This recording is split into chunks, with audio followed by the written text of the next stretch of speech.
Assalamualaikum warahmatullahi wabarakatuh. Saya Fatul Haira dengan NIM 102042400005 akan menjelaskan tentang laporan UTS sistem basis data saya. Oke, jadi yang pertama ada perancangan IRD. Di sini saya memiliki beberapa entitas, yaitu ada konsumen, transaksi, detail transaksi, produk, kategori, dan merek. Jadi di setiap entitas ini pasti memiliki atributnya masing-masing. Yang pertama ada konsumen. Di konsumen ada ID konsumen sebagai penanda bahwa ID konsumen ini masuk sebagai konsumen yang keberapa. Kemudian ada nama konsumen yang menandai bahwa nama dari konsumen tersebut. Dan kemudian di transaksi ada ID transaksi sebagai penanda bahwa ini transaksi keberapa. Kemudian ada waktu transaksi yang menandakan waktu transaksi dilakukan, dan kemudian ada total. Di sini ada total transaksi yang dilakukan, dan kemudian ada detail transaksi. Di sini ada ID detail. ID detail di sini sama seperti transaksi, dia menandakan transaksi yang keberapa. Kemudian ada jumlah produk. Di sini ada jumlah produk yang dibeli. Kemudian ada subtotal. Subtotal di sini adalah harga dari semua produk yang dibeli. Dan kemudian ada produk. Di produk ada ID produk yang menjadi penanda bahwa produk tersebut ada pada ID keberapa. Kemudian ada nama produk yang memiliki nama dari produk tersebut. Kemudian ada harga yang menandai harga produk tersebut, dan kemudian ada jumlah barang yang menandai jumlah barang produk tersebut. Kemudian di kategori ada ID kategori sebagai penanda bahwa kategori tersebut termasuk dalam ID keberapa. Kemudian ada nama kategori sebagai penanda itu kategori apa. Dan juga ada di merek, ada ID merek sebagai penanda bahwa merek ini termasuk ke ID keberapa. Dan juga ada nama merek sebagai penanda merek ini namanya apa. Oke, jadi selanjutnya ada relational model. Di sini dari hasil IRD tersebut terdapat relational model yang dihasilkan. Yang pertama ada konsumen, sama seperti IRD. Di sini tabel-tabel memiliki atributnya masing-masing, di mana ID konsumen memiliki ID konsumen sebagai primary key, dan juga tipe datanya adalah integer untuk memastikan bahwa ID dapat tertulis di dalam tabel. Kemudian ada nama konsumen dengan tipe data varchar untuk menulis nama dari konsumen. Kemudian ada transaksi. Di transaksi terdapat ID transaksi sebagai primary key dan tipe datanya adalah integer. Kemudian ada ID konsumen sebagai foreign key yang diambil dari tabel konsumen. Kemudian ada waktu transaksi dengan tipe data adalah datetime untuk menunjukkan waktu transaksi. Kemudian ada total yang memiliki tipe data integer. Kemudian ada detail transaksi di mana ID detail menjadi primary key dan tipe datanya adalah integer. Kemudian ada ID transaksi yang merupakan foreign key yang diambil dari ID transaksi. Kemudian ada ID produk sebagai foreign key yang diambil dari tabel produk. Kemudian ada jumlah produk dengan tipe data integer untuk menunjukkan jumlah dari produk tersebut. Dan kemudian ada total dengan tipe data integer. Kemudian ada tabel produk. Di sini ada ID produk sebagai primary key dan juga tipe datanya adalah integer. Kemudian ada nama produk dengan tipe data varchar untuk menamakan produk tersebut. Kemudian ada harga dengan tipe data integer untuk menunjukkan harga dari produk tersebut. Kemudian ada ID kategori sebagai foreign key yang diambil dari tabel kategori. Kemudian ada ID merek sebagai foreign key yang diambil dari tabel merek. Dan juga ada jumlah barang yang menunjukkan jumlah dari barang produk tersebut. Kemudian ada kategori. Di kategori ini terdapat foreign key, terdapat primary key yaitu ID kategori yang bertipe data integer. Kemudian ada nama kategori yang bertipe data varchar. Kemudian ada tabel merek dengan primary key-nya ID merek dengan tipe data integer, dan kemudian ada nama merek dengan tipe data varchar. Di relasi ini menunjukkan bahwa setiap tabel juga sama seperti perancangan IRD sebelumnya memiliki relasinya masing-masing. Ada one to many, ada one to many, ada many to one, dan juga ada one to many, many to one, sama seperti perancangan ERD yang sebelumnya. Oke, selanjutnya ada pembuatan DDL dan DML. Di sini saya membuat DDL untuk langkah pertama. Di DDL ini terdapat membuat database, bisa menggunakan create database dan juga nama database untuk menjadi penanda bahwa database ini bernama apa. Kemudian ada use nama database untuk menjadi penanda bahwa ini database ini akan digunakan untuk project selanjutnya. Dan di database ini kita bisa membuat tabel. Di tabel ini kita bisa melakukan dengan cara create table dan juga nama table. Di sini saya menamakan kategori. Kategori di sini memiliki atribut lainnya, yaitu ID kategori sebagai primary key dan juga bertipe data integer. Kemudian ada nama kategori. Nama kategori di sini bertipe data varchar. Dan juga not null di sini berfungsi untuk menandakan bahwa ini tidak boleh kosong. Kemudian saya membuat tabel lainnya, yaitu tabel merek. Tabel merek di sini memiliki ID merek sebagai primary key dan juga bertipe data integer. Kemudian ada nama merek bertipe data varchar dan juga ada not null untuk menandakan bahwa ini tidak boleh kosong. Kemudian membuat tabel baru lagi, tabel produk, create table produk. Di sini ada atribut-atributnya, yaitu ada ID produk sebagai primary key bertipe data integer, ada nama produk bertipe data varchar, ada harga bertipe data integer, ada ID kategori bertipe data integer, ada ID merek, ada jumlah barang, dan juga ada foreign key. Foreign key di sini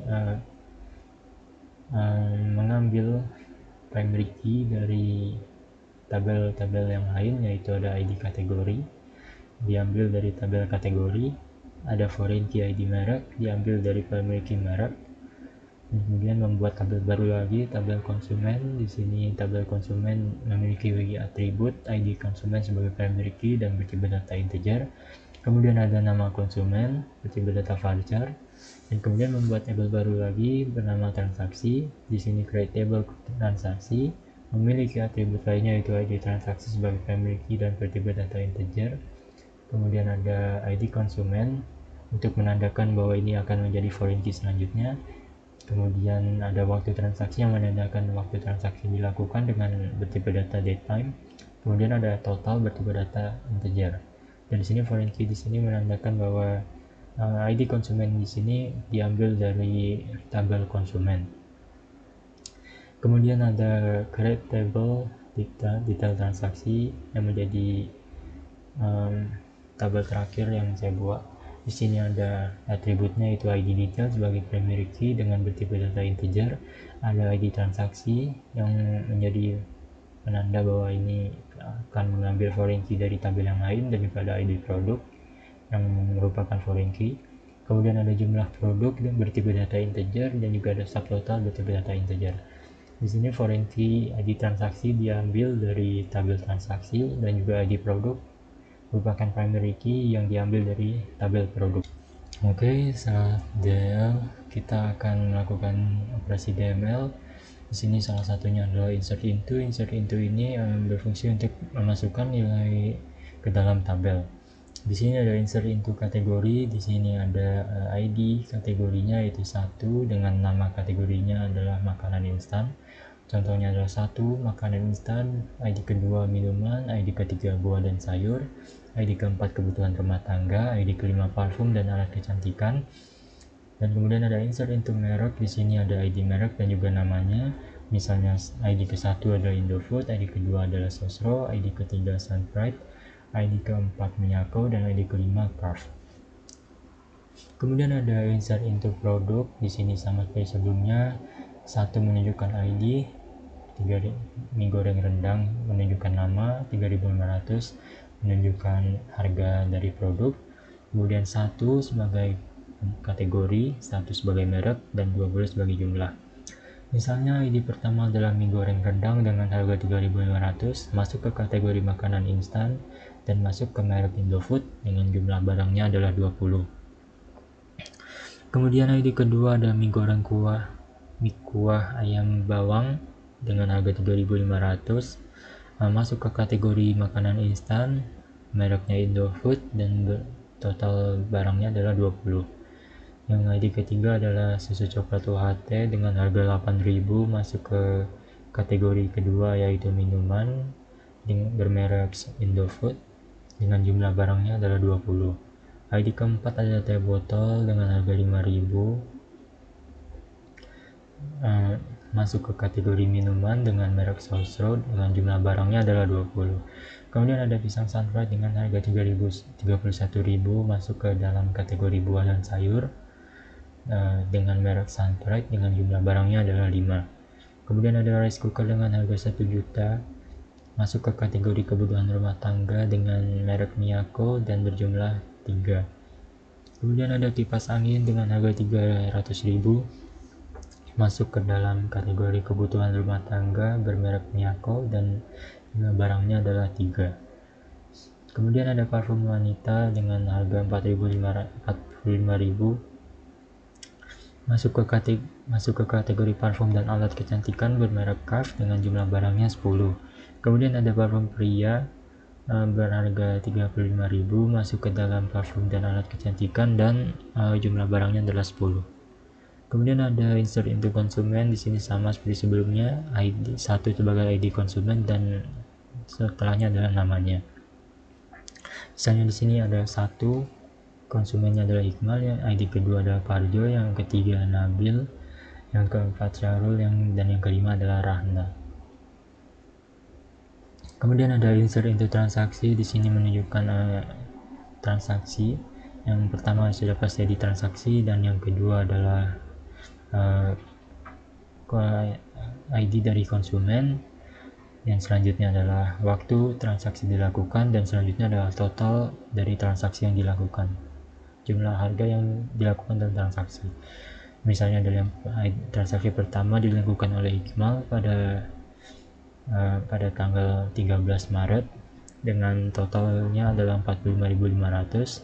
Kemudian ada Parjo pada tanggal 14 Maret dengan total harga 4.000. Kemudian ada Nabil pada tanggal 14 Maret dengan harga 31.000, dan kemudian ada Syarul tanggal 15 Maret dengan total harga 300.000, dan kemudian ada Ratna tanggal 19 Maret dengan harga 1 juta. Kemudian ada detail transaksi, di sini sama seperti sebelumnya, 1 menunjukkan ID, kemudian ada 1 lagi sebagai ID transaksi, kemudian 1 ini sebagai ID dari konsumen, dan 2 di sini menunjukkan jumlah dari produk yang dibeli, dan 7.000 di sini sebagai subtotal harga dari produk yang dibeli. Misalnya yang pertama, ID pertama ada Hikmal melakukan transaksi mie goreng rendang dengan jumlah 2 dengan harga 7.000.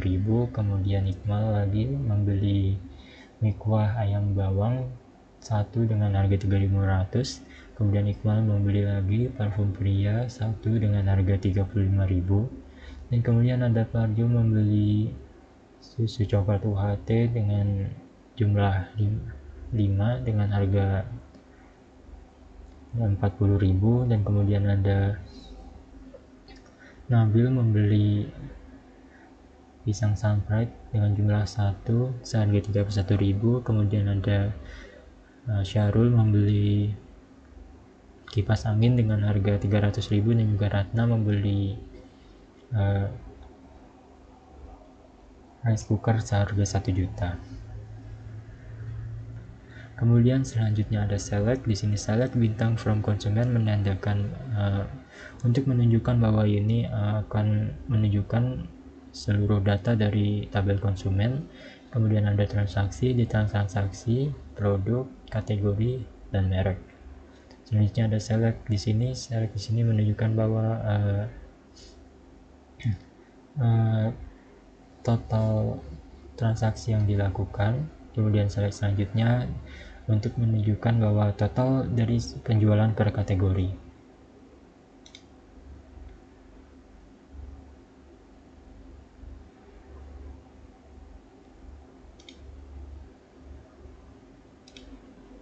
Di sini ada ID konsumen, yang pertama, yang kedua ada transaksi, yang ketiga ada detail transaksi, kemudian ada produk, ada kategori, dan merek. Di sini adalah select yang join pertama menunjukkan detail dari transaksi, kemudian yang kedua adalah total penjualan dari per kategori. Oke, selanjutnya ada normalisasi. Di sini kita diberikan tabel. Normal adalah bentuk tabel pertama yang belum dinormalisasi. Di sini ada ID transaksi, ID konsumen, nama konsumen, waktu transaksi, ID produk, nama produk, harga, kuantitas produk, dan juga total. Di sini masih normal, tabelnya masih yang utuh, yang utama. Kemudian satu normalisasi pertama adalah untuk menyaring tabel ini menjadi nilainya mempunyai nilai masing-masing, yaitu ID transaksi, ID konsumen, nama konsumen, waktu transaksi, ID produk, nama produk, harga, kuantitas produk, dan total memiliki nilainya masing-masing, tidak campur seperti yang sebelumnya. Dimana ini masih bercampur, yang lainnya juga masih bercampur. Di sini menjadi masing-masing. Di sini ID transaksi yang pertama melakukan transaksi masing-masing. Jadi ada total ada 4 ID transaksi yang dilakukan. Kemudian normalisasi kedua adalah memisahkan tapi masih menyambung dengan nilai yang sebelumnya. Misalnya ada tabel konsumen, di sini ada ID konsumen dan juga nama konsumen, masih sama, masih menyambung dengan yang sebelumnya. Kemudian ada tabel transaksi. Di sini ada ID transaksi, ID konsumen, nama konsumen, waktu transaksi, dan total. Kemudian ada tabel detail transaksi, ada ID transaksi, masih mengambil dari yang sebelumnya. Kemudian ada ID produk, ada kuantitas produk, dan juga ada subtotal.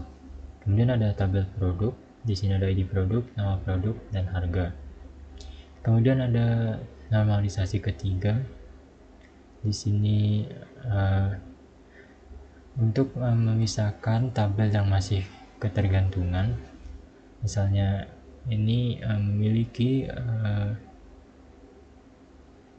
tidak memiliki ketergantungan dengan yang lainnya. Misalnya yang pertama ada tabel konsumen, sini ada ID konsumen juga nama konsumen, kemudian ada ID transaksi, ID konsumen, dan juga waktu transaksi. Kemudian ada ID transaksi, ada ID produk, dan juga ada kuantitas produk. Kemudian ada ID produk, nama produk, dan juga harga. Oke, mungkin segitu penjelasan dari hasil UTS saya. Terima kasih.